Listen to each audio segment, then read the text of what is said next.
एवं नमक। ठीक है, तो मैंने आपको लास्ट क्लास में बताया था क्या होते हैं एसिड्स एंड क्या होते हैं बेस। अम्ल किसको बोलते हैं और क्षार किसको बोलते हैं। ठीक है, अम्ल किसको बोलते हैं, क्षार किसको बोलते हैं। तो मैंने बताया था एसिड्स क्या होते हैं, तो एसिड्स वो केमिकल्स होते हैं, वो सॉल्यूशन होते हैं एसिड्स वो सॉल्यूशन होते हैं जिनको जब आप पानी में डालोगे तो H+ आयंस रिलीज करने लग जाएंगे, उनको हम एसिड्स बोलते हैं। और बेस किसको बोलते हैं, तो बेस वो सॉल्यूशन होता है जब आप उनको पानी में डालोगे तो OH- आयन रिलीज करने लग जाते हैं। अब एसिड्स जिनका pH वैल्यू 0 to 7 हो, ये भी हम आपको बता चुके हैं। और बेस किसका, तो जिनका 7 to 14 हो। बेस क्या होंगे, जिनका pH वैल्यू 7 to 14 हो। ठीक है, H+ आयंस वाले को बोलते हैं हम एसिड्स एंड OH- वालों को बोलते हैं हम बेस। ठीक है, चलो उसके बाद मैंने आपको स्टार्ट करवाया था HCl, hydrochloric acid. HCl start करवाया था और मैंने बताया था हाइड्रोक्लोरिक एसिड जो हाइड्रोक्लोरिक एसिड है उसको हम तेजाब के नाम से भी जानते हैं, तेजाब भी कहा जाता है इसको। क्यों, क्योंकि इसमें बहुत ज़्यादा हाइड्रोजन आयन की कॉन्सेंट्रेशन होती है। बिल्कुल, नमस्ते शुभम जी, नमस्ते कर रहे हैं। हाँ, सबको गुड इवनिंग, सबको गुड इवनिंग। ठीक है, दीक्षा ऑनलाइन आ गई। AKP जी, दीक्षा आप आपस में बात मत कीजिए प्लीज़। ठीक है, चलो। अरे नोट्स नहीं मिला है, मिल जाएगा, क्यों चिंता कर रहे हो आप लोग। हमने आपको एक फैसिलिटी क्या दी है, हमने आपको एक फैसिलिटी दी है कि आप इस वीडियो को अनलिमिटेड टाइम्स वॉच कर सकते हैं। तो अगर कुछ भी थोड़ा बहुत नोट्स में PDF में ऊपर नीचे होता भी है तो आप वीडियो को वापस जाकर प्ले करके आप सही कर सकते हैं, है ना। ठीक है, मोहित शर्मा जी आवाज़ एकदम सही है, मैंने साउंड चेक करवा ली है, बिल्कुल आवाज़ सही है, शायद आपके मोबाइल के बटन से वॉल्यूम कम हो। ठीक है, चलो HCl से मैंने स्टार्ट किया था, हाइड्रोक्लोरिक एसिड मैंने पढ़ाया था। HCl में मैंने बताया था आपको कितने पॉइंट याद रखने हैं। तो देखो HCl में सबसे पहला पॉइंट याद रखना था कि इस एसिड को यूज़ करते हैं हम बाथरूम क्लींजर की तरह। इस एसिड का उपयोग बाथरूम की सफाई कराने के लिए किया जाता है। ठीक है, उसके बाद मैंने आपको इसके बारे में बताया था कि ये जो एसिड है वो हमारे स्टमक में होता है, हमारे स्टमक में भी होता है और हमें बाई बर्थ मिलता है। तो मैंने बताया होगा साइंस में जो चीज़ आपको माँ के पेट से मिले, बाई बर्थ मिले, जन्म से ही मिले आपको, और कभी भी उस चीज़ की डेफिशिएंसी ना हो, उस चीज़ की कमी ना हो, तो उस चीज़ को साइंस में क्या कहा जाता है, तो उस चीज़ को साइंस में हार्मोन नाम दिया जाता है। जैसे आपने सुना होगा आपके बॉडी में बहुत सारे हार्मोन्स होते हैं, अगर नहीं भी सुना तो मैं आगे आपको बायोलॉजी में पढ़ाऊंगी। और हार्मोन्स की कभी भी कमी नहीं होती है। तो ऐसी चीज़ जो आपको माँ के पेट से मिले तो उसको हम क्या नाम देते हैं, उसको हम हार्मोन नाम देते हैं। तो HCl हमारे स्टमक में होता है, हाइड्रोक्लोरिक एसिड तेजाब जिसको बोलते हैं वो हमारे पेट में होती है, स्टमक में होती है, और इसकी कभी भी कमी नहीं होती। तो इसको हम क्या बोलते हैं, हार्मोन। कभी भी एग्जाम में क्वेश्चन आए कि कौन से एसिड को हार्मोन कहा जाता है, तो HCl is also known as hormone. HCl acid को, हाइड्रोक्लोरिक एसिड को अम्ल भी कहा जाता है। ठीक है, उसके बाद मैंने आपको बताया था स्टमक में इसका क्या काम होता है। तो स्टमक में इसका 3 काम होता है, एक बार 2 मिनट में रिवाइज करवा देती हूँ मैं। ठीक है, स्टमक में इसका क्या क्या काम होता है। तो स्टमक में पहला काम क्या बताया था, मैंने कहा था अगर आपने स्पाइसी खा लिया, अगर आपकी ओवर ईटिंग हो गई, तो ये एसिड है और एसिड ज़्यादा निकलेगा। एसिड की pH क्या होती है, 0 to 7, और ये स्ट्रॉन्ग एसिड है तो pH कम होएगी तो एसिड जलने का काम करते हैं। ठीक है, वीडियो कभी भी डाउनलोड नहीं होगा सुरेंद्र जी, वीडियो डाउनलोड होकर आप सेव नहीं कर सकते हैं। हाँ, ऐप पर जाकर आप कितनी भी बार देख सकते हैं वीडियो। ठीक है, अरे बिल्कुल वेलकम किया मैंने सुनील जी, बिल्कुल वेलकम किया मैंने। चलो अभी पढ़ाने दो, बाद में बात करेंगे। ठीक है, लास्ट की 10 मिनट्स में मैं आप सबके डाउट लूंगी। ठीक है, अभी थोड़ा सा पढ़ लो। हाँ, हरिहर नाथ संग जी, मैंने आपका कमेंट पढ़ लिया है, सब पढ़ाऊंगी मैं। ठीक है, आपका लेविस एसिड भी बताऊंगी क्या होता है। चलो अभी थोड़ा सा पढ़ लो प्लीज़, है ना। लास्ट के 10 से 15 मिनट में मैं आपके डाउट सारे ले लूंगी। अभी देखो, अभी थोड़ा पढ़ लो। ठीक है, देखो, तो इस एसिड को, यह एसिड हमारे स्टमक में होता है और स्टमक में इसका काम क्या बताया, तो स्टमक में मैंने आपको इसका काम बताया है कि इस एसिड के 3 काम होते हैं। अगर आपने खा लिया ज़्यादा खाने का मतलब है आपकी ओवर ईटिंग हो गई, या आपने स्पाइसी ज़्यादा खा लिया, तो ये स्टमक में एसिड ज़्यादा निकलेगा और आपको एसिडिटी कर देगा। एसिडिटी को हिंदी में कहा जाता है अम्लता। एसिडिटी कर देगा, एसिडिटी कर देगा, ठीक है। एसिडिटी मतलब पेट में जलन होने लग जाएगी। तो कभी भी एग्जाम में क्वेश्चन आए पेट में जलन या एसिडिटी किस एसिड की वजह से होती है, तो किस एसिड की वजह से होती है, HCl की वजह से होती है। क्लियर है।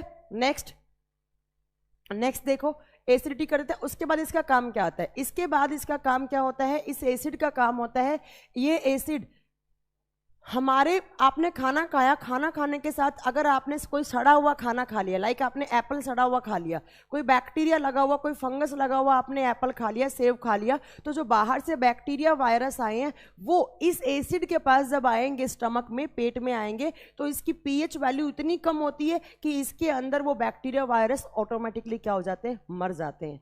तो इस HCl का काम एक और भी हो गया, जो माइक्रो ऑर्गेनिजम्स होते हैं उनको खत्म करने का काम करता है ये, ठीक है। नेक्स्ट देखो, नेक्स्ट यहाँ से क्या है, नेक्स्ट इस एसिड का काम क्या होता है, तो मैंने आपको लास्ट क्लास में बताया था, ये एसिड कभी भी डाइजेशन नहीं करवा सकते, पाचन नहीं करवाता ये एसिड। हाँ, इस एसिड का काम होता है जो डाइजेस्टिव वाले जो आपके एंजाइम्स होते हैं स्टमक में, आगे पढ़ोगे डाइजेस्टिव सिस्टम में, उन एंजाइम्स को एक्टिवेट करता है ये, तो ये हेल्प करता है डाइजेस्टिव सिस्टम में, ठीक है।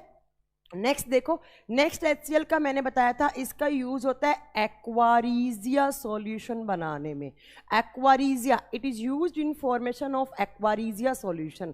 हिंदी में क्या बोलेंगे इसको, अम्लराज बनाने में। अम्लराज है, अम्लों का राजा नहीं है, किंग ऑफ एसिड्स नहीं है, अम्लराज, ठीक है, अम्लराज। अब अम्लराज क्या होता है, तो HCl प्लस HNO3 के सॉल्यूशन को कहा जाता है एक्वारीजिया। तो कभी भी एग्जाम में क्वेश्चन आए कि एक्वारीजिया सॉल्यूशन में कौन कौन से एसिड यूज होते हैं, तो ma'am number 1 is hydrochloric acid and number 2 is nitric acid. अब इनकी क्वांटिटी का रेशियो क्या होता है, तो 3:1। अब एक्वारीजिया क्या होता है, तो मैंने बताया था, जो ज्वेलर्स जो सोनार रखते हैं, सोना और चांदी की सफाई करने के लिए, तो जो सोनार होते हैं, ज्वेलर्स जो सोना चांदी को घोलने के लिए जो सॉल्यूशन यूज करते हैं उसको क्या बोलते हैं हम, एक्वारीजिया। तो लास्ट क्लास में हमने यहाँ तक कंप्लीट कर लिया था। अब मैं इसके बाद का स्टार्ट कर रही हूँ, बड़ा ही ध्यान से सुनना, ठीक है। मानस कुमार जी बिल्कुल नमस्ते है। अब आपको पढ़ना है, देखिए अब लास्ट क्लास में, अब क्लास के ना एंड में आप मुझसे थोड़ा डाउट पूछ लीजिएगा, अभी बीच में आप कमेंट ना ही करें तो अच्छा है, ठीक है। इससे क्या होगा, क्लास डिस्टर्ब नहीं होगी और मैं कंटेंट भी ज़्यादा दे पाऊंगी। जो भी आपका डाउट है, डाउट मैं हमेशा लूंगी, आपके डाउट का हमेशा वेलकम है मेरे प्लेटफॉर्म पे। बट कब, जब मैं is this batch is beneficial for RRB JEE, yes Akshay ji, RRB JEE में भी तो साइंस आता है, ठीक है। RRB JEE का ही साइंस है ये, साइंस कुछ अलग नहीं होता है, साइंस हमेशा कॉमन होता है, थोड़ा सा लेवल अप डाउन हो जाता है एग्जाम्स के अंदर, ठीक है। तो सुनो ध्यान से, तो एक एसिड आपने पढ़ लिया, नेक्स्ट एसिड लिखो H2SO4। नेक्स्ट एसिड है H2SO4, H2SO4, H2SO4।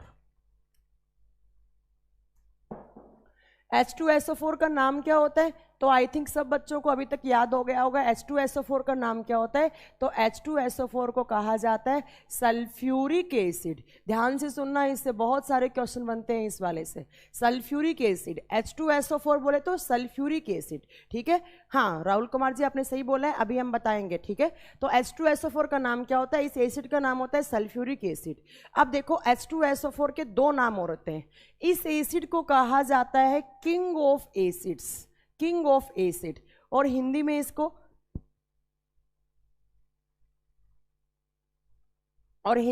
कहा जाता है अम्लों का राजा, अम्लों का राजा। हिंदी में कंफ्यूज मत होना, अगर आपसे पूछे अम्लराज, अम्लराज क्या होगा, HCl प्लस HNO3। बट अगर आपसे पूछे अम्लों का राजा किस एसिड को कहा जाता है, तो कौन सा एसिड, H2SO4। ऐसे ही इसका एक नाम और होता है, इसको कहा जाता है king of chemicals, king of chemicals, king of chemicals, और हिंदी में इसको बोलेंगे रसायन का राजा। जितने भी केमिकल्स हैं, जितने भी एसिड्स हैं, उन सब का राजा कहा जाता है इसको।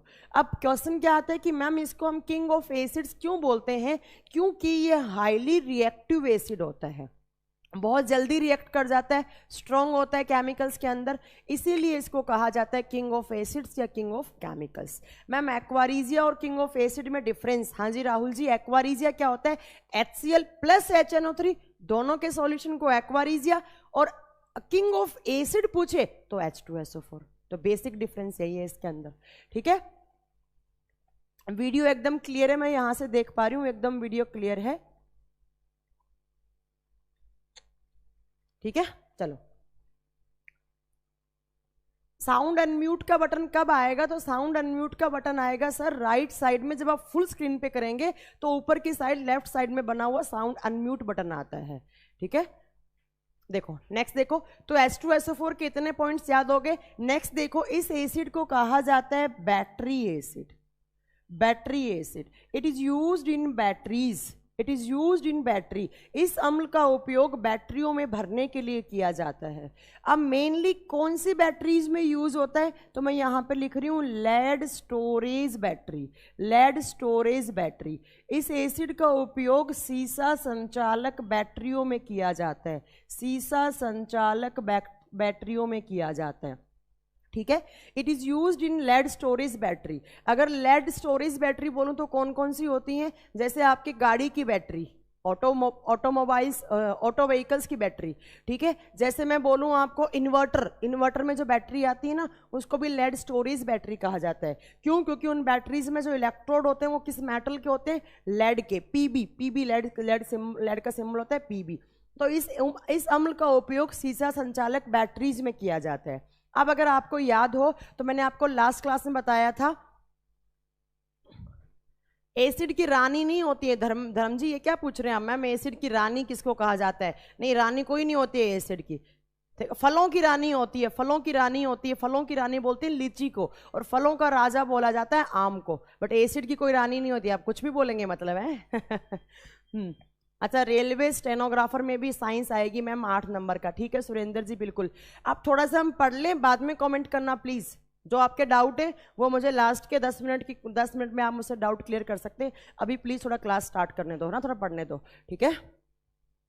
देखो, तो बैटरीज में ये एसिड यूज होता है। बहुत बार एग्जाम में क्वेश्चन आते हैं कि विच acid is used in batteries. तो कौन बैटरी में कौन से अम्ल का उपयोग किया जाता है? तो कौन सा? H2SO4। अब मैंने लास्ट क्लास में आपको बताया था कि मैंने बताया था कि बैटरीज में पानी भी भरा जाता है। और पानी कौन सा भरा जाता है? तो मैंने बताया होगा प्योर वाटर। और प्योर वाटर को क्या कहा जाता है? Distilled water. बैटरीज में 2 चीजें होती हैं, एक पानी भरा जाता है, पानी कौन सा? तो प्योर वाटर को क्या बोलते हैं? Distilled water. या प्योर वाटर का एक और भी नाम होता है, इसको हिंदी में कहा जाएगा आसुत जल, आसुत जल। या इसका नाम होता है, इसको बोल सकते हैं आप neutral water, neutral water. Neutral का मतलब क्या होता है? जिसमें आयंस ना हो, जिसमें आयंस ना हो। और हिंदी में इसको बोलेंगे उदासीन पानी, उदासीन पानी। तो एक तो पानी, कभी भी एग्जाम में क्वेश्चन आए कि बैटरीज में कौन सा पानी यूज होता है? डिस्टिल्ड वाटर, ठीक है। अब डिस्टिल्ड वाटर के साथ कौन सा एसिड डलता है? H2SO4। तो बैटरीज में ये 2 चीज होती हैं, एक distilled water plus sulphuric acid. अब आपसे एग्जाम में इतना ही नहीं पूछा जाएगा, अब आपसे इससे आगे का पूछेगा। आपसे पूछेगा कि इन दोनों का परसेंटेज क्या होता है, किस परसेंटेज में यूज होता है। तो आपको याद रखना है, जो डिस्टिल्ड वाटर होता है वो 68% यूज होता है। डिस्टिल्ड वाटर का परसेंटेज क्या है? 68। और H2SO4 कितने परसेंट में? तो 38% में यूज होता है। 68 प्लस 38%, ठीक है। तो ये होता है यहां पर परसेंटेज। अब कभी भी एग्जाम में क्वेश्चन पूछा जाए कि बैटरी एसिड किसको कहा जाता है, तो मैम H2SO4 को। और बैटरीज में कौन सा पानी? Distilled water. डिस्टिल्ड का मतलब है न्यूट्रल वाटर, जिसमें ना पॉजिटिव आयंस है ना नेगेटिव आयंस है।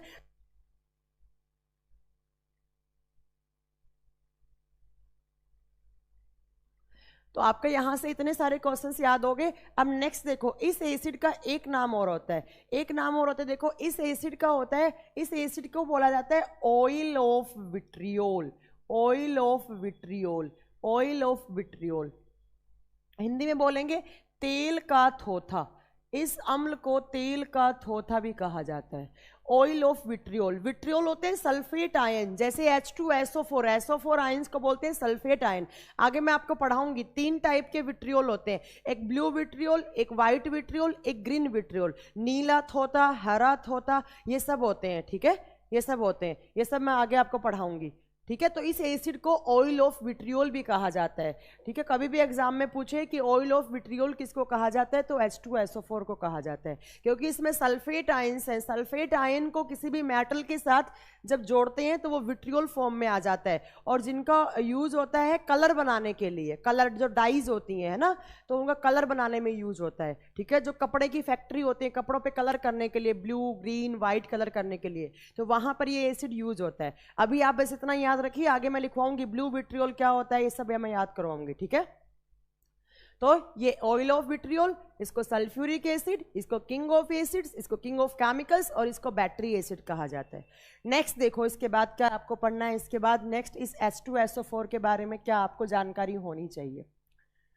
ये जो एसिड है, ये एसिड यूज किया जाता है आग बुझाने वाले सिलेंडर में। इस अम्ल का उपयोग, यदि एसिड से स्किन जल जाए तो अगर स्किन जल गई है तो कुछ नहीं हो सकता, बट अगर थोड़ा बहुत अगर आपके हाथ पे पैर पे कहीं एसिड गिर गया है तो आपके पास एक सॉल्यूशन है, आप बेसिक कोई सॉल्यूशन वाला चीज़ उस पर रगड़ लीजिए, ऐसी कोई चीज़ यूज में लीजिए जिसका नेचर बेसिक है। ठीक है मैम, ये 68% क्या था, 68% में डिस्टिल्ड वाटर यूज किया जाता है। ठीक है, चलो नेक्स्ट देखो,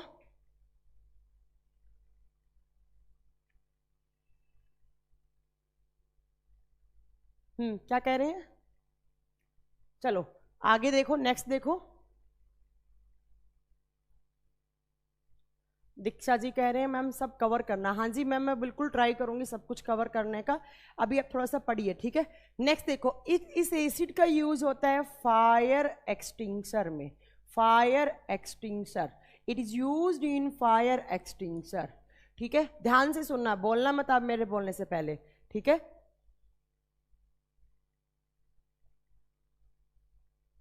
अच्छा हाँ 36 लिख दिया क्या मैंने, 32%। जब डिस्टिल्ड वाटर 68 होगा तो ये 32 होगा। अच्छा अच्छा अच्छा, शायद मैंने बोलना सही है और लिख दिया गलत हो गया होगा। ठीक है, चलो हाँ 68, अच्छा अच्छा अच्छा, मैंने शायद लिख दिया बोर्ड पे, गलत लिख दिया होगा। जो पानी होता है वो 68% में होता है, तो बचा कितना 32% बटा H2SO4, तो हो सकता है हाँ मैंने गलती से 38 कर दिया होगा, कोई दिक्कत नहीं है। अरे जब 68 आप 100 में से माइनस करेंगे तो क्या बचेगा, 32 तो बचेगा, तो ये तो कॉमन सेंस वाली है। ठीक है, अच्छा 38 लिख दिया होगा मैंने, आई थिंक शायद लिखने में मिस्टेक हो गई होगी। 32% ये, 68% ये, क्लियर है। नेक्स्ट चलो देखो, it is used in fire extinguisher. Fire extinguisher को हिंदी में बोला जाता है आग बुझाने वाला सिलेंडर, या हिंदी में इसका दूसरा नाम होता है, इसको बोलते हैं अग्निशामक यंत्र, वो सिलेंडर जिससे आग बुझाई जाती है। देखो मोहन स्वामी जी, देखो आप कमेंट करने लग गए कि फायर एक्सटिंग्विशर में तो मैम कार्बन डाइऑक्साइड यूज होता है। अरे रुक जाइए, हम बताएंगे, मैंने आपको लास्ट क्लास में बताया था, मुझसे 2 स्टेप आप आगे मत चला करें। ठीक है ना, मुझे पता है कार्बन डाइऑक्साइड यूज होता है, बट पहले के सिलेंडर में यही यूज होता था, या फिर अगर आपको कॉस्ट कटिंग करनी है तो आज भी आपको यही रखना चाहिए। मुझसे आगे मत चला करें, पहले मुझे बोलने दिया करें, फिर आपको अगर कोई चीज में डाउट है तो आप उसको लिखा करें। ठीक है, लंग्स में कितने सेल होते हैं, ये बायो का क्वेश्चन आप यहाँ क्यों पूछ रहे हैं, वैसे मैं बता देती हूँ, एक फेफड़े में 1 लाख एल्वेलाई होती हैं, तो 1 लाख सेल्स होती हैं एक फेफड़ में, तो दोनों में 2 लाख हो जाती हैं। चलो आप पढ़ाने दो, बीच में से ना मैंने कह तो दिया, जो डाउट है वो मुझसे बाद में लेना, पहले इसे रिदम मत खराब किया करो। ठीक है, हाँ तो मैं आपको डाउट, मैंने कहा ना 2 घंटे की क्लास है, तो मैं 5:15 तक पढ़ाऊंगी, 5:15 तक पढ़ाऊंगी, उसके बाद 15 मिनट में आपके डाउट लूंगी, तो प्लीज एक बार रुक जाइए। ठीक है, देखो, it is used in fire extinguisher, इसीलिए पता है यही रीजन होता है मैं बच्चों को ना एक साथ नोट्स कभी भी प्रोवाइड नहीं करवाती, क्योंकि मुझे पता है बच्चा नोट्स खोल लेता है, कमेंट में रिप्लाई करने लग जाता है ना, तो इसलिए मैं कभी भी पहले से नोट्स प्रोवाइड नहीं करती। तो इसलिए पहले से मेरे से नोट्स कभी मांगे भी नहीं, जब मैं चैप्टर खत्म करवा दूं उसके बाद आप मेरे से नोट्स मांगा करें। ठीक है, देखो H2SO4 कहाँ यूज होता है, तो फायर एक्सटिंग्विशर में यूज होता है। अब सुनो पहले, फायर एक्सटिंग्विशर क्या होता है, तो आपने देखा होगा आग बुझाने वाला जो सिलेंडर होता है उसको कहा जाता है फायर एक्सटिंग्विशर। अब ध्यान से सुनिए, ठीक है, आग लगाती कौन सी गैस है, आग लगाती है हमेशा कार्बन डाइऑक्साइड, सॉरी आग लगाती है ऑक्सीजन। कभी भी एग्जाम में क्वेश्चन आए कि कौन सी गैस आग लगाती है, तो आग कौन सी गैस लगाती है? ऑक्सीजन। अब क्वेश्चन क्या है कि मैम ऑक्सीजन ही क्यों आग लगाती है? क्यों? क्योंकि ऑक्सीजन क्या करती है, तो ऑक्सीजन जो फ्यूल होता है, आपका ईंधन होता है, फ्यूल कुछ भी हो सकता है, पेट्रोल, डीजल, उस सब का ऑक्सीडेशन कर देती है, उनको जला देती है। जो ऑक्सीजन होती है वो क्या करती है, फ्यूल को बर्न करने का काम करती है, ईंधन को जलाने का काम करती है। ईंधन जलेगा, आग लग जाएगी, ईंधन जलेगा, आग लग जाएगी। ठीक है, तो कभी भी एग्जाम में क्वेश्चन आए आग लगाती कौन सी गैस है? ऑक्सीजन। अब अकेला ऑक्सीजन आग नहीं लगा सकता। आग लगाने के लिए आपको 3 चीजों की रिक्वायरमेंट होती है। आग लगाने के लिए आपको 3 चीजों की रिक्वायरमेंट होती है। देखो कौन कौन से। सबसे पहले आपको गैस चाहिए ऑक्सीजन। ऑक्सीजन कैसे आग लगाती है? तो फ्यूल को बर्न करके, ईंधन को जलाकर। तो दूसरा यहाँ पर कंपलसरी चीज क्या हो गया? फ्यूल। फ्यूल तो पेट्रोल, डीजल, कुछ भी हो सकता है, कोयला, लकड़ी, कोई भी फ्यूल हो सकता है आपके पास। ठीक है, हाँ। Oxygen is helps in combustion. और कम्बस्टन किसका? तो फ्यूल का। ऑक्सीजन जला देती है, ऑक्सीडेशन कर देती है। लाइक हमारे बॉडी में ग्लूकोज का करती है, वैसे ही एनवायरनमेंट में जब आग लगी तो किसका करेगी? फ्यूल का, ईंधन का करेगी। ठीक है, तीसरा आपको यहाँ पर चाहिए आईटी। आईटी क्या होता है? Ignition temperature. इग्निशन टेम्परेचर, और हिंदी में इसको कहा जाता है ज्वलनशील तापमान। इग्निशन टेम्परेचर या ज्वलनशील तापमान। ठीक है, वो मिनिमम टेम्परेचर जिस पर आग लग जाए उसको कहा जाता है इग्निशन टेम्परेचर। अब डिपेंड करता है इग्निशन टेम्परेचर कितना होगा, तो आप किस एरिया में हैं, किस एरिया में है तो डिपेंड करेगा। फ्लैट एरिया पे अलग होगा, हाइट वाले एरिया पे अलग होगा, हिल्स एरिया पे अलग होगा। ठीक है, तो ये 3 चीजें हैं, और ये 3 चीजें अगर आपको मिल जाएंगी तो ये आग लगा देंगी। तो आग लगाने के लिए 3 चीज की रिक्वायरमेंट होती है। Number 1 is oxygen, number 2 is fuel, number 3 is IT. IT बोले तो इग्निशन टेम्परेचर, इग्निशन टेम्परेचर। ठीक है, अब कुछ बच्चे तो बोलते हैं मैम माचिस की भी रिक्वायरमेंट होती है। अरे तो माचिस कोई प्राइमरी चीज थोड़ी ना है। अगर आपके पास ये 3 चीज नहीं होंगी तो माचिस क्या कर लेगी? कुछ नहीं करेगी। ठीक है, अब ध्यान से सुनना मेरी बात। इन तीनों में से अगर आपने किसी भी चीज का पावर कट कर दिया तो तुरंत आग बुझ जाती है। इन तीनों में से अगर आपने ऑक्सीजन की सप्लाई बंद कर दी, आग बुझ जाएगी। अगर आपने इसमें से फ्यूल देना बंद कर दिया, आग बुझ जाएगी। अगर आपने आईटी बंद कर दिया, आग बुझ जाएगी। तो इन तीनों चीज में से एक भी चीज की पावर कट करने पर तुरंत आग बुझ जाती है। ठीक है, तो आजकल तो क्या आता है, आग लगाती कौन सी गैस है? ऑक्सीजन। और आग बुझाती कौन सी गैस है? तो आग बुझाती है कार्बन डाइऑक्साइड। हमेशा अपने माइंड में सेट कर लो, आग लगाने वाली गैस ऑक्सीजन है, आग बुझाने वाली कार्बन डाइऑक्साइड है। अब आपका क्वेश्चन ये हो सकता है कि मैम कार्बन डाइऑक्साइड आग कैसे बुझा देती है? कार्बन डाइऑक्साइड आग कैसे बुझा देती है? तो कार्बन डाइऑक्साइड जो होती है वो क्या होती है? हैवी गैस होती है। और ऑक्सीजन क्या होती है? लाइटर होती है। ऑक्सीजन की लेयर नीचे, कार्बन डाइऑक्साइड की ऊपर। कार्बन डाइऑक्साइड का लेयर ऊपर, ऑक्सीजन का लेयर नीचे। तो कार्बन डाइऑक्साइड किसकी पावर कट कर देगा? ऑक्सीजन की। और ऑक्सीजन की सप्लाई खत्म होते ही किसका कंबस्टन नहीं होगा? फ्यूल का। और आग क्या हो जाएगी? बुझ जाएगी। तो CO2 आग कैसे बुझा सकती है? क्योंकि CO2 जो होती है वो ऑक्सीजन से हैवी होती है। ऑक्सीजन का परत नीचे, CO2 का परत ऊपर। किसकी पावर कट? ऑक्सीजन की। तो आजकल तो क्या आता है, आपका सिलेंडर है, आग बुझाने वाला आपका सिलेंडर है, इस सिलेंडर को आप खोलो, स्प्रे करो, CO2 निकलेगा, और CO2 निकल के किसकी पावर कट कर देगा? ऑक्सीजन की। और आपकी आग बुझ जाएगी। ठीक है, full form of IT ignition temperature. Ignition, ignition temperature. ठीक है, देखो तो मैम आजकल तो यही सिलेंडर आता है, सिलेंडर को जैसे आग लगी आपने स्प्रे किया, स्प्रे करने से CO2 निकलेगा, और CO2 निकलते ही किसकी पावर कट कर देगा? ऑक्सीजन की, और आपकी आग बुझ जाएगी। बट पहले के सिलेंडर में क्या होता था, या फिर आज भी बहुत सारे लोग यही सिलेंडर रखते हैं जो मैं आपको बताने वाली हूँ। तो पहले जो सिलेंडर यूज करते थे उस सिलेंडर में 2 चैम्बर बने हुए होते थे, ऐसे, एक ये और एक ऐसे चैम्बर बना हुआ होता था। तो पहले वाले सिलेंडर में 2 चैम्बर होते थे। ये जो इनर वाला चैम्बर है उसमें एसिड भरा जाता था। कौन सा एसिड? H2SO4। नाम क्या होता है? Sulphuric acid. नाम क्या होता है? Sulphuric acid. और जो नीचे वाला चैम्बर है इसमें भरा जाता था NaHCO3। NaHCO3।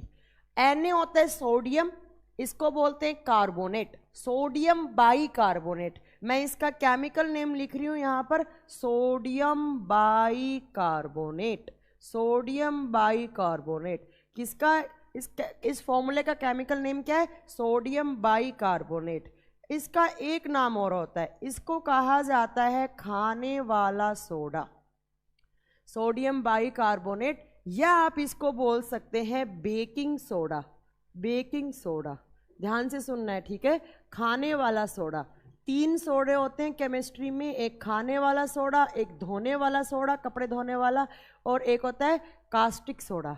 तीनों बताऊंगी मैं, आप कास्टिक सोडा, वॉशिंग सोडा, और एक खाने वाला। खाने वाले का केमिकल नेम क्या होता है, तो खाने वाले का नेम होता है सोडियम बाइकार्बोनेट, खाने वाला सोडा। जैसे आप भटूरे बनाने में यूज करते हैं, जैसे आप वो ढोकला बनाते हैं, पूड़ी बनाते हैं, पूड़ी को फुलाने के लिए, देखो इस सोडे का यूज होता है as a fermentation, fermentation plus खाद्य सामग्री को फ्लफी बनाने के लिए, फुलाने के लिए। बहुत बार एग्जाम में क्वेश्चन आते हैं कि किस सोडे का उपयोग किया जाता है खाद्य सामग्री को फुलाने के लिए, तो कौन सा, बेकिंग सोडा। मैम कैसे फुला देते हैं बेकिंग सोडा, तो देखो बेकिंग सोडे में ये देखो CO3 जैसे ही आप डालोगे तो इससे कौन सी गैस रिलीज होगी, कार्बन डाइऑक्साइड, और कार्बन डाइऑक्साइड रिलीज होगी तो वही कार्बन डाइऑक्साइड आपने जो भी चीज़ बना रहे हैं, लाइक पूड़ी बना रहे हैं, तो पूड़ी के अंदर चली जाती है और फूल जाता है, ठीक है। तो कभी भी एग्जाम में क्वेश्चन आए कि कौन से सोडे का उपयोग खाद्य सामग्री को फुलाने के लिए किया जाता है, दैट इज सोडियम बाइकार्बोनेट या बेकिंग सोडा। या पूछे कौन सी गैस खाद्य सामग्री को फुलाने में हेल्पफुल होती है, तो कौन सी, CO2, ठीक है। सारी बातें याद रखनी है। अब देखो क्या होता है, तो बेसिकली जो पहले सिलेंडर आते थे, फायर एक्सटिंग्विशर, आग बुझाने वाले सिलेंडर आते थे, उसमें 2 चैम्बर होते थे। अंदर की साइड क्या डलता था, सल्फ्यूरिक एसिड, और बाहर की साइड सोडियम बाइकार्बोनेट। अब क्या होता है, अब कहीं पर आग लग गई, आग लगी, आपने इस सिलेंडर को प्रेस करा, इसको कंप्रेस करा, इसको दबाया। जैसे आपने सिलेंडर को दबाया, दबाने से ये वाला केमिकल दोनों कांटेक्ट में आएंगे। जब दोनों कांटेक्ट में आएंगे तो ये दोनों ऐसे रिएक्ट करेंगे, और इन दोनों के रिएक्ट करने से बनता है Na2SO4 plus H2O plus carbon dioxide. Na2SO4 का नाम क्या होता है, इसको बोला जाता है sodium sulphate, sodium sulphate plus पानी प्लस कौन सी गैस निकली यहां से, कार्बन डाइऑक्साइड, कार्बन डाइऑक्साइड। और कार्बन डाइऑक्साइड को आपने स्प्रे करा, आपने उस सिलेंडर को खोला, स्प्रे करा, स्प्रे करते ही कौन सी गैस निकलेगी, कार्बन डाइऑक्साइड। और कार्बन डाइऑक्साइड किसकी पावर कट करती है, ऑक्सीजन की। क्यों करती है, क्योंकि CO2 हैवी होती है, ऑक्सीजन लाइटर होती है, CO2 ऊपर ऑक्सीजन नीचे, तो किसकी पावर कट क्या होगी, ऑक्सीजन की, और आग बुझ गई। अब बताओ, आप जो बोल रहे थे CO2 वाले सर एक बोल रहे थे, तो अब आपको समझ में आया कि इस एसिड को क्यों यूज करते थे। अब देखो आपसे सीधा क्वेश्चन आएगा, क्या क्वेश्चन आएगा, सीधा आपसे पूछेगा कि फायर एक्सटिंग्विशर में कौन सा सोडा यूज होता है, कौन सा soda, sodium bicarbonate. Fire extinguisher में कौन सा एसिड यूज होता है, कौन सा एसिड, तो सल्फ्यूरिक एसिड, सल्फ्यूरिक एसिड, ठीक है। ये दोनों क्वेश्चन क्लियर हो गए। तो H2SO4 एक तो बैटरीज में यूज होता है, एक फायर एक्सटिंग्विशर में यूज होता है। बेकिंग सोडा एंटा एसिड होता है ना मैम, हाँ जी बिल्कुल होता है बेकिंग सोडा, अभी बताएंगे आगे राहुल कुमार जी। फिर आप हमसे आगे चलने लग गए, बोल तो रहे हमें पढ़ाने दीजिए, फिर भी कुछ डाउट हो तो आप मुझसे पूछ सकते हैं, ठीक है। तो आपसे दोनों क्वेश्चन क्लियर है, इसके बारे में पूछ सकता है और इसके बारे में पूछ सकता है। तो इन दोनों के रिएक्शन से क्या बना, सोडियम सल्फेट प्लस पानी plus carbon dioxide. Carbon dioxide जो है वो किसकी पावर कट करेगा, ऑक्सीजन की, और तुरंत आग क्या हो जाएगी, बुझ जाएगी। तो अब आपसे सीधा क्वेश्चन करें, आग बुझाने वाले सिलेंडर में कौन सा एसिड यूज होता है, तो कौन सा एसिड यूज होता है मैम, तो H2SO4। क्लियर है, आगे चलूं मैं H2SO4 पे, बिल्कुल। देखो क्या क्या बोला है इसको, ऑयल ऑफ विट्रियोल बोला इसको किंग ऑफ एसिड्स बोला, इसको किंग ऑफ केमिकल बोला, इसको बैटरी एसिड बोला, और इसको फायर एक्सटिंग्विशर में अग्निशामक यंत्र में भरे जाने वाला अम्ल भी बोला। इतनी बातें आपको H2SO4 के बारे में याद रखनी है। नेक्स्ट देखो, इसी एसिड के बारे में एक बात और आपको बहुत अच्छे से याद रखनी है, कौन सी, तो ये जो एसिड होता है ये राहुल कुमार जी, हिंदी वाले भाइयों धरना दो, मुझे भी हिंदी में चाहिए। आप राहुल कुमार जी धरना देकर क्या कर लेंगे? जब मैंने कह दिया कि हिंदी में मिल जाएंगे नोट्स तो आपको मिल जाएंगे, इसमें धरने देने की क्या बात है? आप क्यों किसी को भड़का रहे हैं? फालतू का कमेंट ना करें मेरी क्लास में, बिल्कुल भी। जो फालतू का कमेंट करेगा मैं उसको ब्लॉक करवा दूंगी। हमने आपको एक फैसिलिटी दी है कि आप इस वीडियो को अनलिमिटेड टाइम वॉच कर सकते हैं। अगर पढ़ने वाला बच्चा होगा अपने नोट्स खुद बनाएगा। ये मेरा कोई पहला लाइव बैच नहीं है, मैंने कम से कम 20 लाइव बैच लिए हैं, सब बच्चा यही करता है। ठीक है ना? ये धरना देने की, ये ऐसे ऐसे फालतू की बोलने की जरूरत नहीं है। मैं मैनेजमेंट को बोल के 1 मिनट में ब्लॉक करवा दूंगी और आपका जो भी पैसा है मैं रिफंड करवा दूंगी। मेरी क्लास में मैंने पहले दिन भी कहा था कि मेरी क्लास में वही बच्चा बैठेगा जो सिंसियर होगा। आप मुझे देख नहीं सकते, मैं आपको देख नहीं सकती, इसका मतलब ये नहीं है कि आप कुछ भी बोलेंगे, कुछ भी बोलेंगे नहीं। आपके हाथ में मोबाइल है तो आपको कुछ भी बोलने का राइट्स नहीं है। आप सिर्फ वही बोलेंगे जो आप, मेरी स्क्रीन पे मुझे फालतू कमेंट नहीं दिखना चाहिए। और एक कमेंट एक ही बार करें, 5 बार 10 बार करने से मैं आपका रिप्लाई नहीं करने वाली हूं। ठीक है? अरे आपके मोबाइल पे साउंड नहीं आ रही है तो आप अनम्यूट वाला ऑप्शन यूज कीजिए सर, अनम्यूट कीजिए, तभी जाकर होगा। धरना देने की क्या बात है? जब हमने कह दिया कि हम आपको नोट्स प्रोवाइड करवाएंगे तो हो सकता है हिंदी में, एक्चुअली क्या होता है मैं आपको एक बात बता देती हूँ कि हिंदी में साइंस थोड़ा सा पढ़ना टफ होता है। तो कोई भी बच्चा, मैं जहाँ ऑफलाइन पढ़ाती हूँ तो कोई भी बच्चा क्या करता है, हिंदी में लिखता ही नहीं है। तो थोड़ा सा, अब हिंदी में देने को मैं आपको कोई भी एक बुक उठाऊं, उसकी फोटो खींचूं, उसका PDF बनाऊं, डाल दूं, तो वो वर्थ नहीं है ना। मैं मेरे ही नोट्स दूंगी एक एक करके हिंदी में बनाकर, तो थोड़ा सा पेशेंस रखिए। और मेरी क्लास में मुझे पता है बहुत सारे बच्चे अपने हाथों से बनाते हैं नोट्स। एक बात बता देती हूँ मैं, जो अपने हाथ से नोट्स बनाएगा वो हमेशा सक्सेस होने वाला है। क्यों? क्योंकि उसको जब लिखता है, कोई बात हमें सुनने में इतना जल्दी इफेक्ट नहीं करती हमारे ब्रेन पे, बट अगर आप लिख रहे हैं उस बात को तो वो जल्दी स्टोर होती है। ठीक है? तो ये धरना देने वाला ये सब बिल्कुल नहीं होना है। ठीक है? नहीं कुणाल रावत, मैं कहीं नहीं पढ़ा रही हूँ, जहां आप बोल रहे हैं मैं बिल्कुल नहीं पढ़ाती हूँ वहां पर। ठीक है? मैं टाइम्स कोचिंग में पढ़ाती हूँ, इसके अलावा नहीं पढ़ाती हूँ। चलो, H2SO4 पढ़ लिया। नेक्स्ट देखो। हाँ, ये देखो बच्चा बोल रहे हैं मैम मैं शॉर्ट्स नोट्स बनाता हूं। बनाना चाहिए, बिल्कुल बनाना चाहिए। सब लोग हैंड रिटन नोट्स बनाते हैं, मुझे पता है। ये फालतू के, अगर मुझे पता है अगर मेरे बैच में इतने ज्यादा बच्चे हैं तो 2-4 हो सकते हैं ऐसे एलिमेंट, तो मुझे ऐसे बच्चे नहीं चाहिए। मैं क्लियर कर देती हूँ, लेट मी क्लियर। मुझे कुछ भी नहीं चाहिए ऐसे बच्चे, मुझे मेरी क्लास में बिल्कुल नहीं चाहिए जो फालतू की बात करे और फालतू का कोई कमेंट करे, बिल्कुल नहीं चाहिए। मैं तुरंत उनको ब्लॉक करवा दूंगी मैनेजमेंट को बोल के, और या फिर मैं उनका पैसा रिफंड कर दूंगी। क्योंकि मैंने आपको पहली क्लास में बताया था कि इस साल जितनी नौकरी हैं उस साल कभी नहीं आने वाली हैं। जितनी ज़्यादा वैकेंसी है इस साल, अगर इस साल नहीं पढ़ रहे हैं आप, फालतू की बातों में ध्यान दे रहे हैं तो कुछ नहीं हो सकता। चलो अब चलो,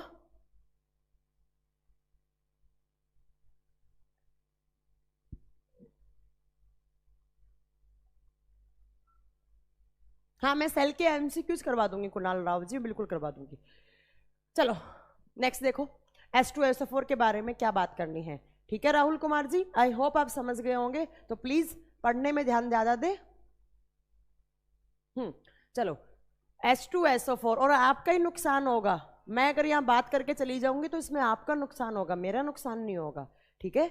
आपने पे किया है, हमारा काम है सर्विसेज देना, तो हो सकता है थोड़ा बहुत ऊपर नीचे हो सकता है सर्विस देने में, तो बट हम क्वालिटी देंगे, कंटेंट की भी क्वालिटी होगी और आपको जो पढ़ाया जाएगा उसकी भी क्वालिटी होगी। तो आप लोगों को ट्रस्ट होना चाहिए हर एक फैकल्टी पे।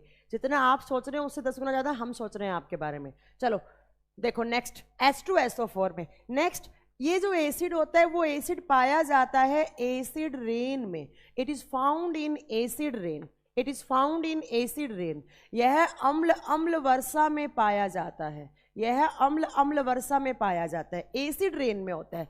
अब मैम एसिड रेन क्या होती है? तो मानसून की पहली बारिश को कहा जाता है एसिड रेन।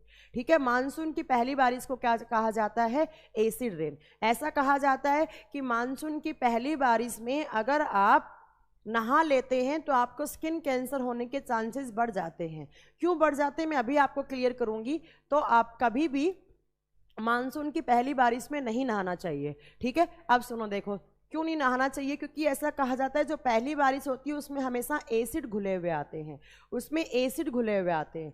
ठीक है, देखो अब पहली बात तो मैम एसिड रेन होती कैसे, हमें पहले ये बताओ। अम्ल वर्षा होती क्या है? ठीक है, ये तो मैंने बता दिया, मानसून की पहली बारिश को क्या बोलते हैं? एसिड रेन कहा जाता है। ठीक है, अब देखो एसिड रेन कैसी होती है। हमारे एनवायरनमेंट में दो गैस होती हैं, हमारे वातावरण में दो गैस होती हैं, कौन कौन सी? Number 1 is carbon dioxide, carbon dioxide, और दूसरी होती है SO2। SO2 क्या होता है? सल्फर डाइऑक्साइड, SO2, और दूसरा कौन सा? तो कार्बन डाइऑक्साइड और सल्फर डाइऑक्साइड। ठीक है, ये दोनों गैसेस हैं, ये अभी गैस है। ठीक है, जब ये गैस एनवायरनमेंट की ऊपर लेयर में जाती हैं, जब ये गैसें वातावरण की ऊपरी परत में जाती हैं, तो इन दोनों गैस को ऊपर मिल जाता है पानी। और वातावरण में ऊपर लेयर में पानी किसकी फॉर्म में होता है? H2O किसकी फॉर्म में होता है? वाटर हमेशा वेपर की फॉर्म में होता है, जल वाष्प के रूप में होता है। जो स्मॉल ड्रॉप्स होती हैं पानी की उनको वाटर वेपर कहा जाता है। ठीक है, तो जैसे ही आपने सल्फर डाइऑक्साइड को H2O दिया तो SO2 प्लस H2O वो क्या बना देता है? Sulphuric acid. मैम ये तो गैस थी, अब ये क्या बन चुका है? एसिड। ऐसे ही जब कार्बन डाइऑक्साइड को आप कार्बन डाइऑक्साइड नहीं, नाइट्रोजन डाइऑक्साइड, जब नाइट्रोजन डाइऑक्साइड, कार्बन डाइऑक्साइड नहीं, तुम लोगों ने मेरा माइंड डाइवर्ट कर दिया। सल्फर डाइऑक्साइड गैस है, ऐसे ही नाइट्रोजन डाइऑक्साइड है, नाइट्रोजन डाइऑक्साइड। ठीक है, ऐसे ही NO2 को जब आपने पानी दिया, H2O दिया, तो NO2 प्लस H2O तो वो बना देता है एक एसिड। कौन सा acid? HNO3, nitric acid.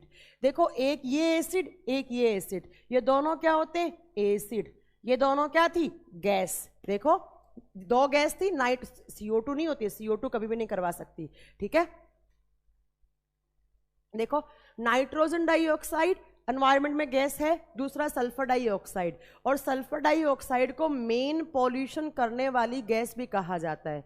Sulphur dioxide की वजह से मेन जो होती है जो गैस, वो जो पॉल्यूशन करती है, जो प्रदूषण करती है, वो कौन सी होती है? सल्फर डाइऑक्साइड, जो डीजल की गाड़ियों से ज्यादा रिलीज होती है। ठीक है, तो सल्फर, हाँ जी नीरज जी, NO2 होता है वो। ठीक है, NO2 होता है, CO2 मैंने गलत लिख दिया था बोर्ड पे, CO2 नहीं होता है। सल्फर डाइऑक्साइड को जब आप पानी दोगे तो वो क्या बन जाएगा? H2SO4। ऐसे ही आपने नाइट्रोजन डाइऑक्साइड को जब आपने पानी दिया, क्या बन गया?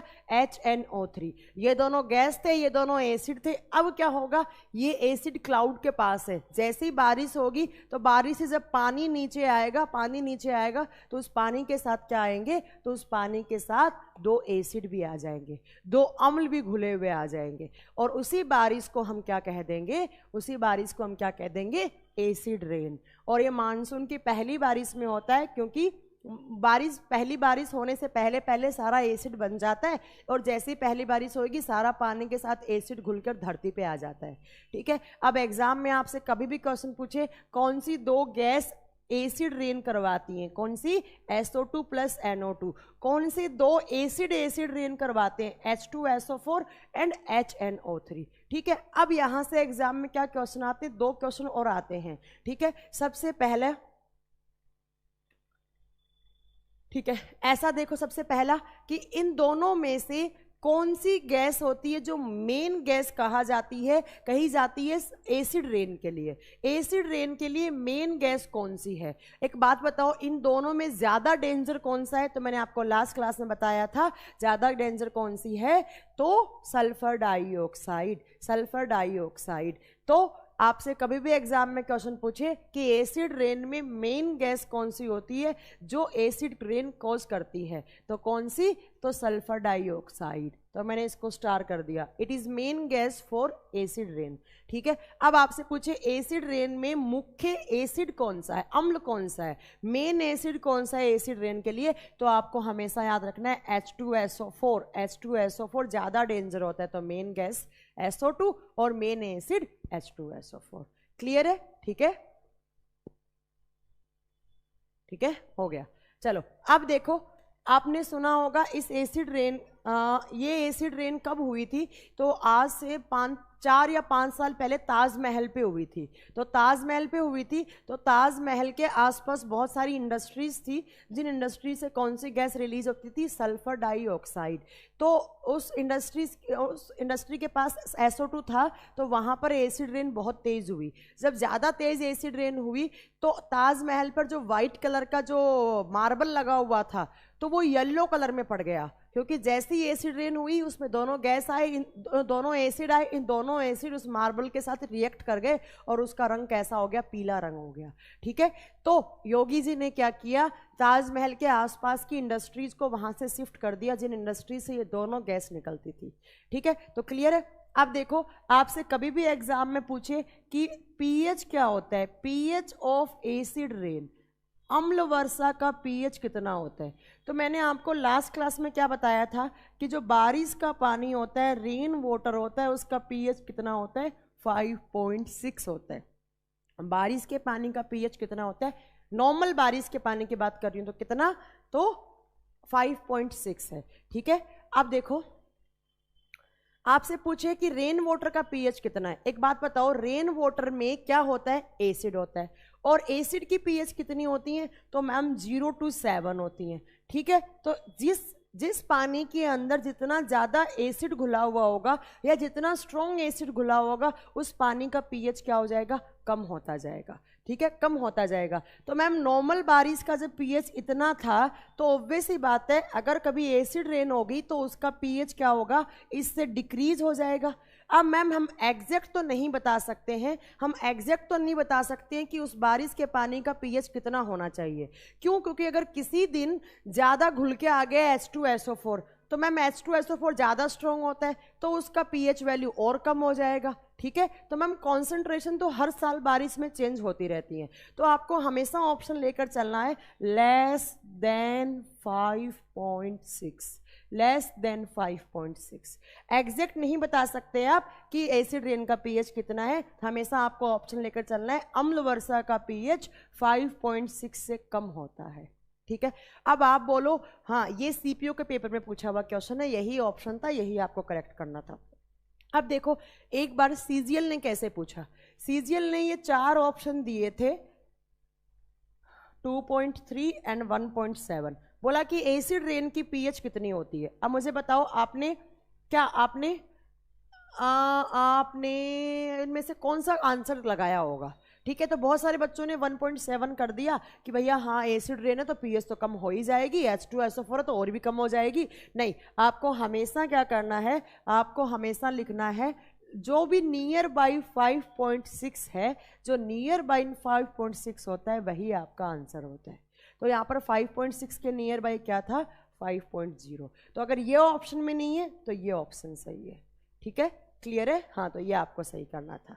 ओके, चलो, नहीं 4.1 गलत हो जाएगा, 4.1 ससीजी बिल्कुल गलत हो जाएगा। जो नियर बाई 5.6 है वही आपका आंसर है। ऑल द अबव ऑप्शन है तो भी नहीं ले सकते मोहम्मद शाहिद जी, तो भी नहीं ले सकते, तो भी आपको नियर बाई 5.6 वाला ही आंसर सही करना होगा। ठीक है, तो ये आपने पढ़ा H2SO4 के बारे में। H2SO4 स्ट्रॉन्ग एसिड होता है। स्ट्रॉन्ग क्यों होता है? क्योंकि मैम इसमें हाइड्रोजन आयन की कॉन्सेंट्रेशन ज़्यादा होती है। जब ज़्यादा है तो आपको क्या है? ये स्ट्रॉन्ग है। इसी को बैटरी एसिड, इसी को किंग ऑफ एसिड्स, इसी को केमिकल ऑफ एसिड, इसी को ऑयल ऑफ विट्रियोल, और जो यूज़ होता है कपड़े बनाने में, कपड़ों पे रंग करने के लिए, और यही एसिड यूज़ होता है फायर एक्सटिंक्चर में, और इसी एसिड को यूज़ किया जाता है बैटरीज में। इतने सारे पॉइंट अगर आपको याद हो गए होंगे तो बहुत अच्छी बात है। ठीक है, चलो नेक्स्ट देखो। नेक्स्ट एसिड है आपका HNO3।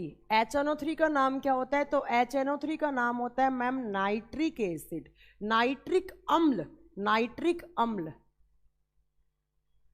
नाइट्रिक अम्ल। ठीक है, आप देखो नाइट्रिक एसिड के बारे में मैंने 2 चीज तो आपको बता दी। क्या क्या बताई? तो याद करो, मेरी इससे लास्ट वाली क्लास मैंने अभी बताया था एक्वारीजिया। एक्वारीजिया क्या होता है? अम्लराज क्या होता है? HCl plus HNO3। तो मैम इसका पहला यूज क्या हो जाएगा? It is used in making aqua regia solution. Aqua regia solution.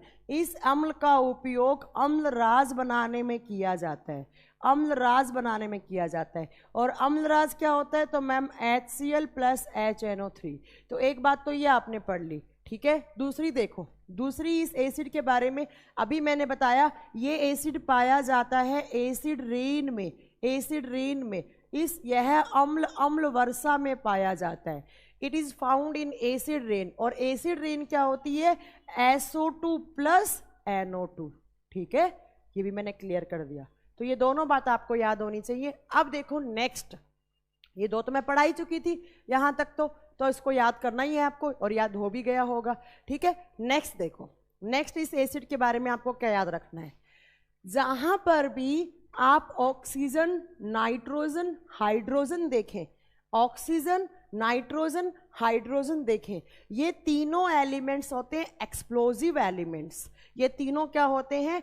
Explosive element. Explosive क्या होते हैं? विस्फोटक पदार्थ होते हैं, विस्फोटक तत्व होते हैं, ये विस्फोटक तत्व होते हैं, ठीक है। ये विस्फोटक तत्व होते हैं, ये एक्सप्लोजिव एलिमेंट्स होते हैं।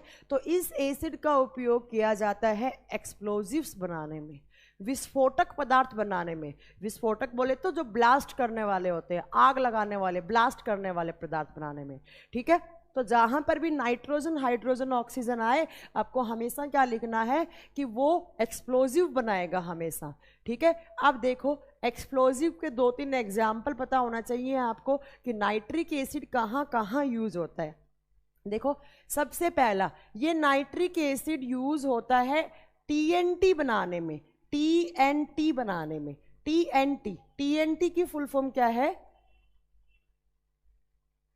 ठीक है, TNT की फुल फॉर्म क्या है? तो देखो TNT का फुल फॉर्म होता है ट्राइनाइट्रोटोल्यून, ट्राइनाइट्रोटोल्यून, ठीक है।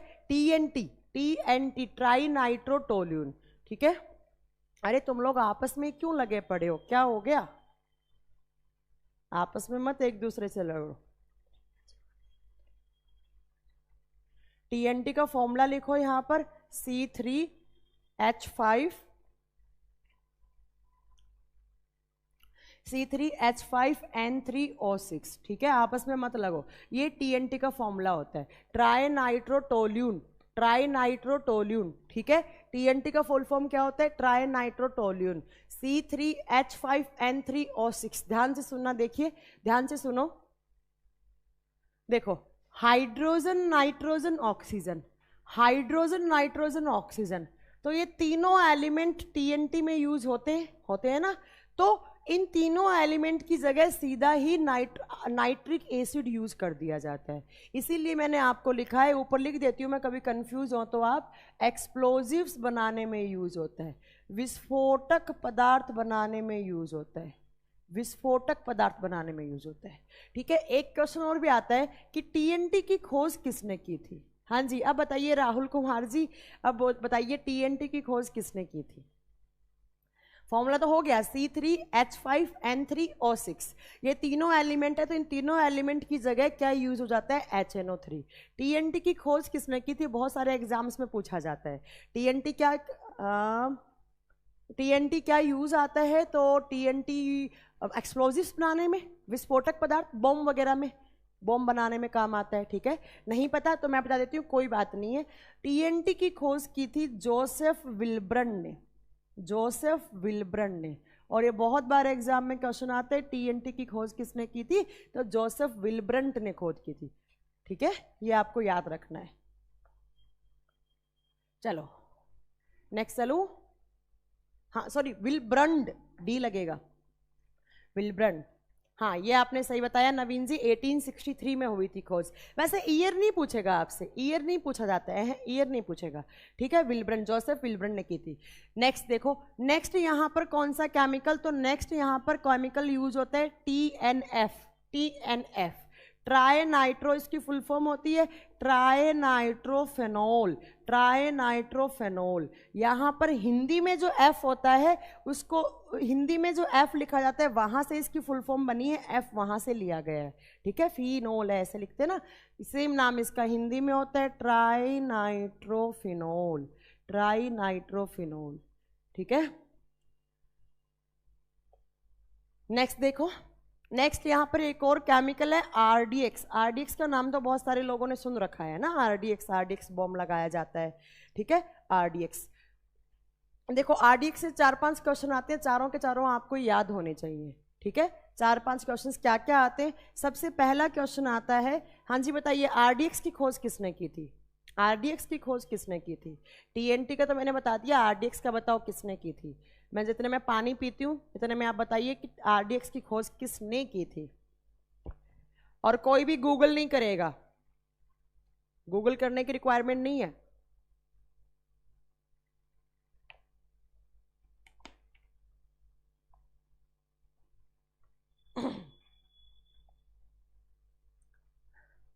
चलो कोई बात नहीं, मैं बता देती हूँ। टीएनटी भी एक्सप्लोजिव में, हाँ जी एक्सप्लोजिव भी तो लिख रही हूँ मैं सारे, कोई बात नहीं मैं बता देती हूँ। देखिए, आरडीएक्स की खोज की थी हैनिंग ने, हैनिंग नाम के साइंटिस्ट ने आरडीएक्स की खोज की थी, ठीक है। हाँ, फ्रेडरिक हैनिंग, वैसे फुल फॉर्म है इनकी फ्रेडरिक हैनिंग, बस आप हैनिंग याद कर लो, बहुत है, ठीक है। अब देखो आरडीएक्स का फुल फॉर्म क्या होता है। पहली बात तो आपको आरडीएक्स का फुल फॉर्म याद होना चाहिए। आरडीएक्स की फुल फॉर्म क्या होती है? आरडीएक्स की फुल फॉर्म होती है रिसर्च डेवलपमेंट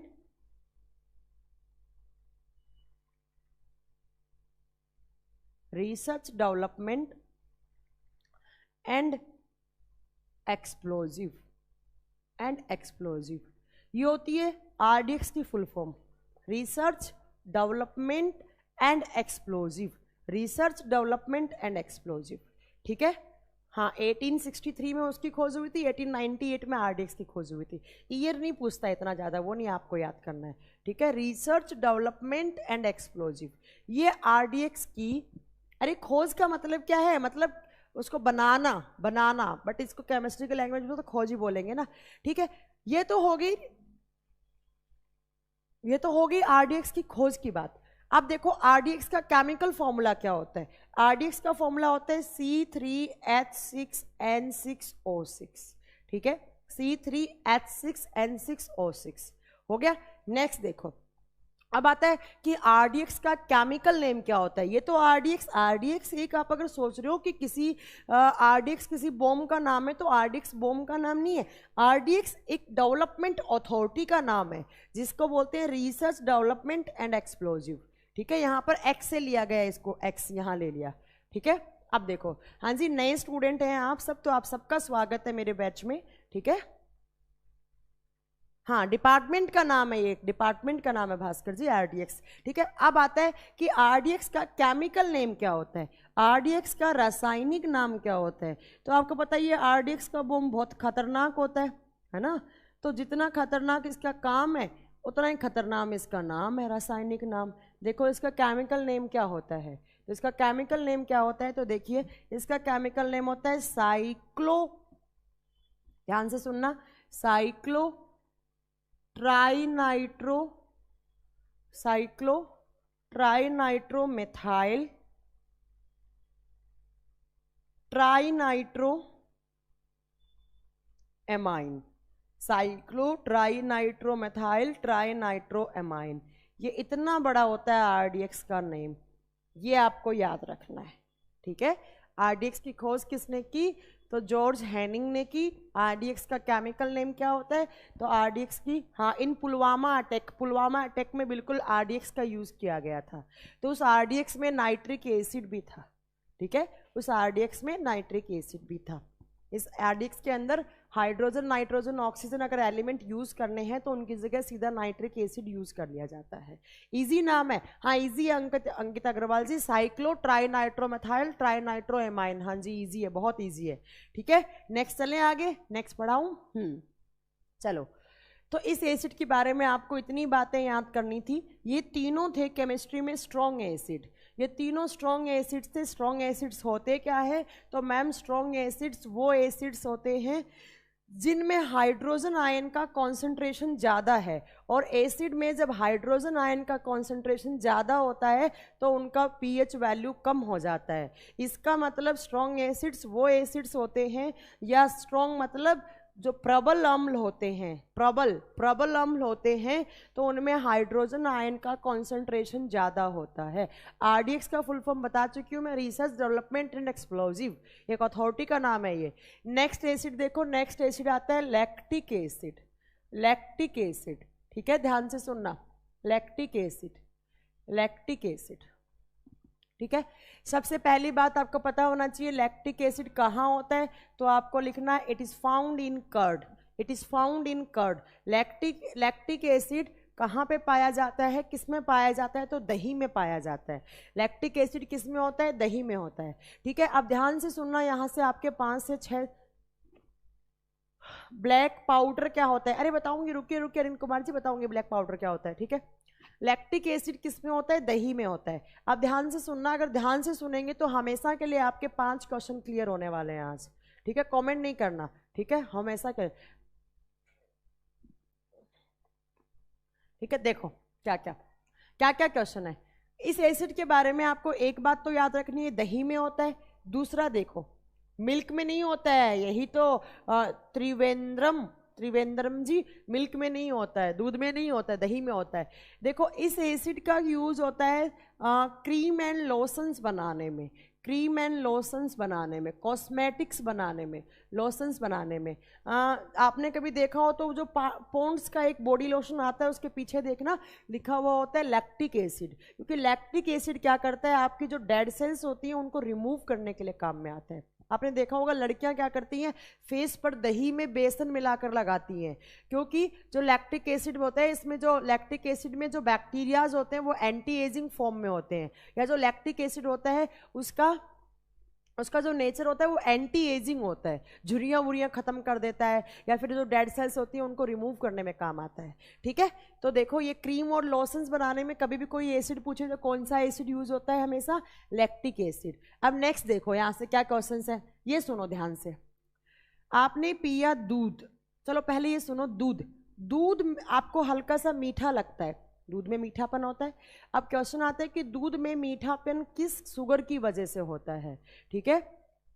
हाँ लड़के भी लगा सकते हैं, ऐसा क्या होगा मोहन स्वामी जी, तुम सबसे पहले लगाना, ठीक है। सुनो, दूध में क्वेश्चन आता है कि दूध का मीठापन किस कार्बोहाइड्रेट की वजह से होता है, मतलब दूध में कौन सी शुगर होती है। शुगर क्या होती है बेसिकली, तो शुगर होती है कार्बोहाइड्रेट्स। शुगर क्या होती है, कार्बोहाइड्रेट्स। जैसे आपने सुना होगा ब्लड शुगर होती है, गन्ने वाली शुगर होती है, ऐसे ही आपने सुना होगा और किसकी, जो हमारे घरों में टेबल शुगर आती है वो भी शुगर होती है, कार्बोहाइड्रेट होती है, स्टार्च होता है, ये सब हो गया, ठीक है। देखो तो दूध में कभी भी आपसे क्वेश्चन पूछे कि मिल्क शुगर कौन सी होती है, या तो मिल्क शुगर पूछेगा या पूछेगा मिल्क में कौन सी कार्बोहाइड्रेट होती है, कार्बोहाइड्रेट होती है। हिंदी में बोलेगा दूध में कौन सी शर्करा होती है जिसकी वजह से हमें दूध मीठा लगता है, तो दूध में एक शर्करा होती है जिसका नाम होता है लैक्टोज। इस लैक्टोज को कहा जाता है मिल्क शुगर, दूध वाली शर्करा। ये अभी तक दूध है, मैं दूध की बातें कर रही हूँ। अब आपको इस दूध का दही बनाना है, दूध को आपको दही में बदलना है, तो दूध को दही में बदलने के लिए आप उस दूध में थोड़ा सा क्या डाल देते हैं, एसिडिक मीडियम वाली कोई चीज़ डाल देते हैं, लाइक आप डाल देते हैं उसके अंदर दही ही डाल देते हैं, ठीक है। और दही में कौन सा बैक्टीरिया होता है, तो लैक्टोबैसिलस बैक्टीरिया, लैक्टोबैसिलस बैक्टीरिया। ध्यान से सुनना, दही में कौन से जीवाणु होते हैं, तो दही में जो जीवाणु होते हैं उसका नाम होता है लैक्टोबैसिलस जीवाणु, लैक्टोबैसिलस बैक्टीरिया।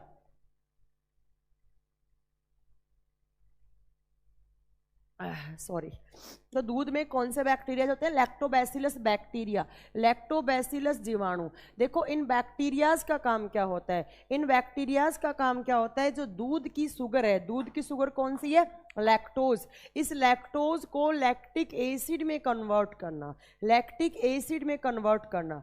और जैसे ही दूध से ये शुगर थी, इसकी वजह से मीठा लग रहा था दूध, अब क्या हो गया, एसिड। और मैंने बताया था एसिड हमेशा टेस्ट में कैसे होते हैं, हाँ, कार्बोहाइड्रेट मीन्स शुगर, बिल्कुल एकदम सही है। तो दूध में मीठापन किसकी वजह से था? तो कार्बोहाइड्रेट या शुगर की वजह से। और दही खट्टा हो गया। एक बात बताओ, दही में लैक्टिक एसिड आ गया, और एसिड्स क्या होते हैं? खट्टे होते हैं। तो ये दही था और ये दूध था, और दूध को दही में बदला किसने? इस बैक्टीरिया ने बदला। ठीक है। हाई